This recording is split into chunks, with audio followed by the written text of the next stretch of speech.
Davis, the floor is yours. Let's hear the past and the future of space sector in Africa.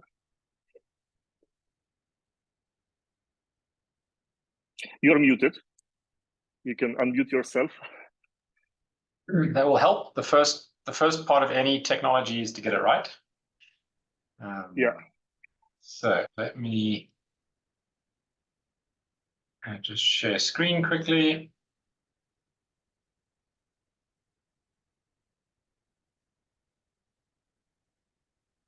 Okay, I trust you are all able to see that. Yes, we do. Great, thank you.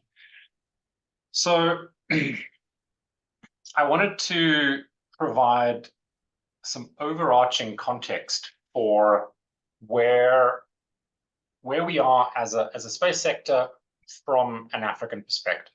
And I think it's important to understand a lot of our history as we kind of like figure out where we are going next. And so what I'll talk about a little bit is, what is the history of the African space sector, where we are today, and some thoughts about the long-term trajectory for the industry over the coming decades. And hopefully, I think this will connect with some of the views from the other speakers today. So for me, one of the really important things is that we have an incredibly long history in operating within the space sector across the continent.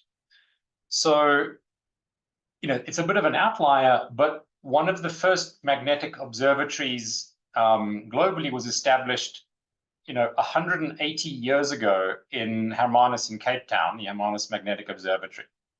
And so that image that you see there is what the observatory looked like actually in 1941, 100 years after it was built.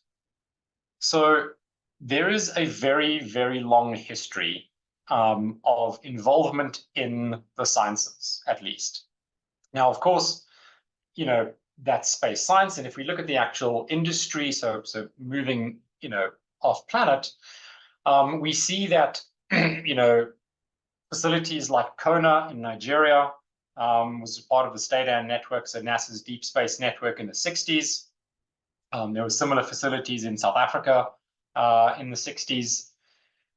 We saw that as early as the late 1960s and sort of mid-70s, organizations such as the Regional Center for Mapping of Resources and Development, RCMRD, which was one of the first multilateral organizations to use satellite data to map agricultural performance, resource kind of availability, was established across the entire East African region. And so from a use case perspective, many African countries have also been active for 50 years in being part of and using space-based data. There are about a dozen launch facilities across the continent. Most of them are mothballed. There remain some active facilities. What you see here is the Broglio Space Center, which is off the coast of Malindi in Kenya. It is currently leased by the Italian Space Agency.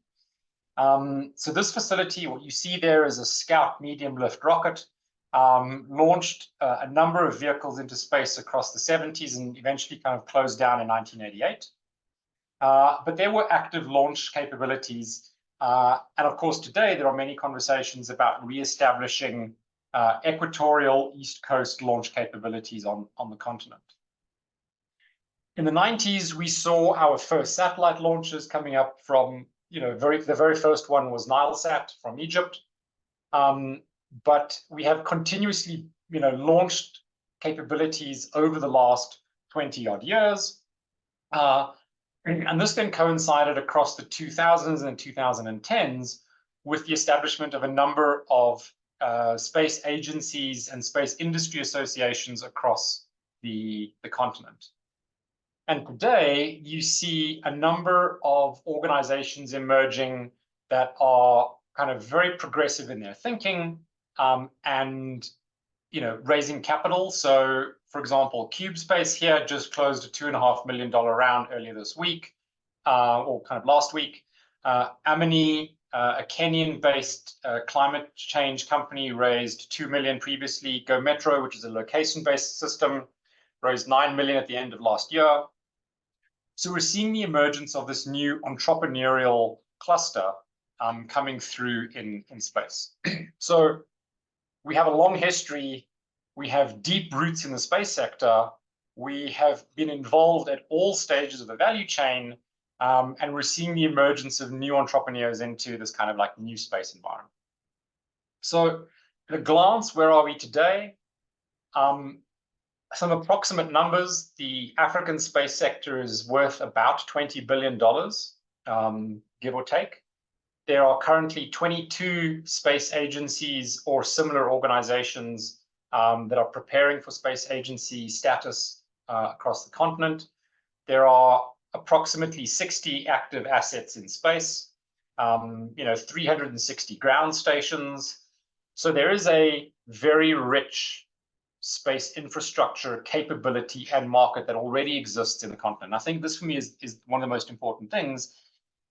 Is a lot of assumptions is that, there is no space economy in Africa, but that is absolutely not true. There is a very dynamic, vibrant, and well-established economy. So this leads to the question of like, what next for the space sector? So this is some work that we've been doing at my firm, RIIS. And just to kind of take you through some of the thinking here, the idea is that old space, which was very much vertically integrated, where you had a few primes who were responsible for delivering launch systems and were launching one satellite a year, that value chain is shifting significantly. New space is around the production and the operation of thousands of satellites on an annual basis.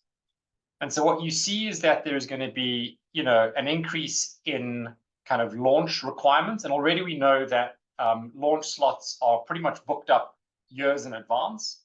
So that is a constraint in the economy. So opening up new orbital launch facilities is a really important aspect. And we see that happening kind of globally. The second really important aspect is moving towards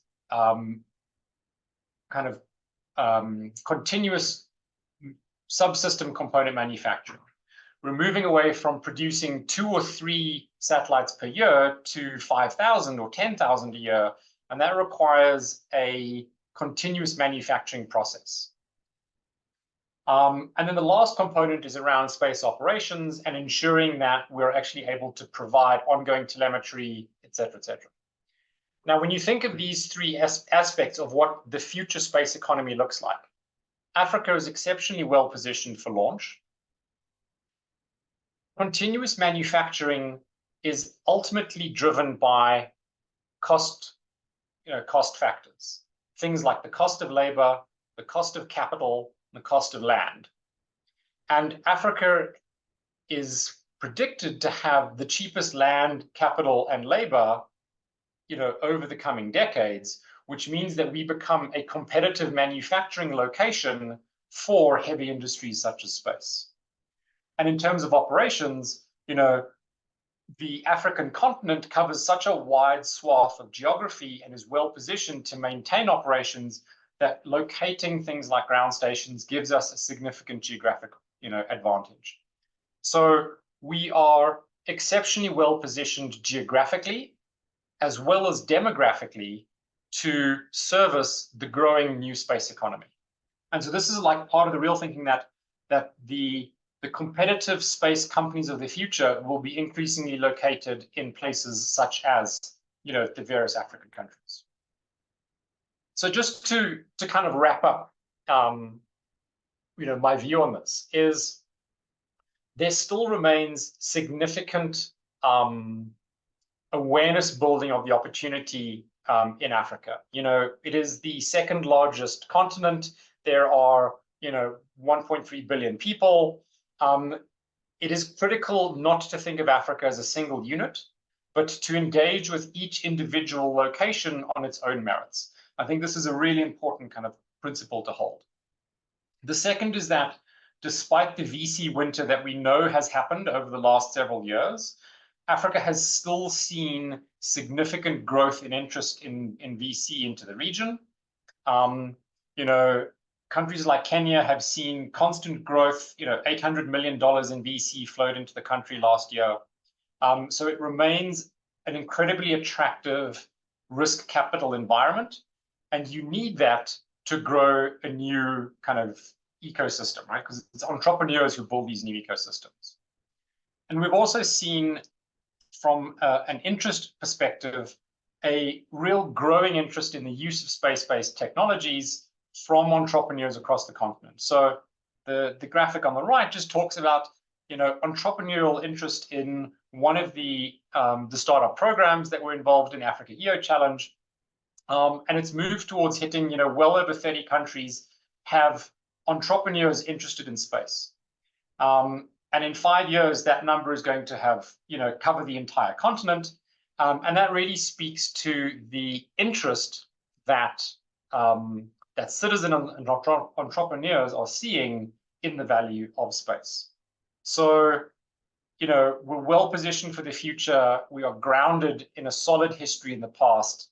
And I think everyone is very keen on building this community, this industry, and, you know, doing that in a collaborative and global fashion. So happy to answer questions later, but for now, Alexa, back to you. Thank you so much. Thank you so much. Yeah, let's move QA session till the end.